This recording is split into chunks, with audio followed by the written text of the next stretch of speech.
नमस्कार सर्वांना. शालेय शिक्षण विभागाकडे जी नवीन मागणी केली जाते बेरोजगार डी-एड, बी-एड अभियोग्यताधारकांकडून, ती म्हणजे तिसरी टेट. ती मागणी कशी संयुक्तित आहे आणि ती करणं का गरजेचं आहे, हे आपण या व्हिडिओमध्ये पाहणार आहोत. कारण आता तिसरी टेट घेण्यात यावी यासाठी कोर्टात केस सुद्धा दाखल झालेली आहे. कारण शालेय शिक्षण विभागानं पहिली टेट 2017 मध्ये घेतली, दुसरी टेट 2022 मध्ये घेतली. अजून त्याच भरत्या कंप्लीट केलेल्या नाहीयेत आणि जर आजपासून जर ही मागणी केली नाही तर मात्र अजून 1 वर्ष म्हणजे अगदी 2026 उजडेल, परंतु तिसरी टेट घेतली जाणार नाहीये.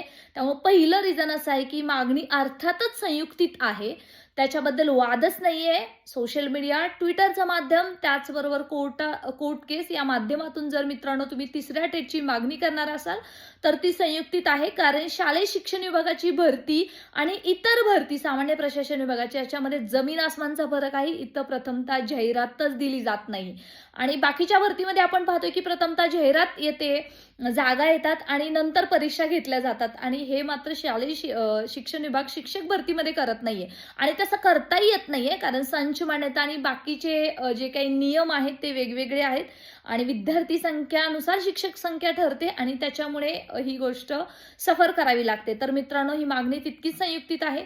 जे अभियोग्यताधारक टीईटी दिलेली आहे जवळपास राज्यात 3.5 लाख अभियोग्यताधारकांनी, त्या सर्वांनी जर मिळून यासाठी जोर लावला तर मित्रांनो ही टेट 2025 मध्ये होईल.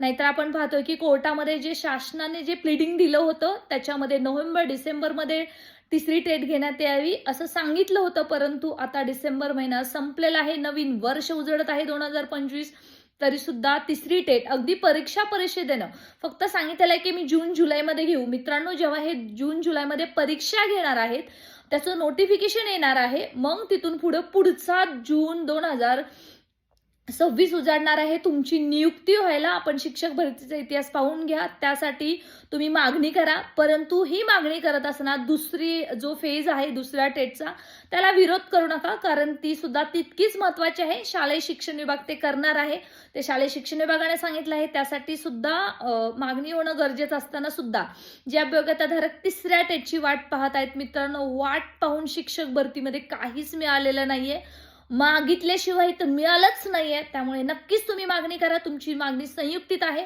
या व्हिडिओच्या डिस्क्रिप्शन बॉक्समध्ये टेलिग्रामची चॅनलची लिंक आहे. Do join Telegram channel. कारण आता आपण शांत बसलो तर असंच आपले 2 वर्ष निघून जातील आणि आपल्याला नोकरी मिळणार नाहीये. So stay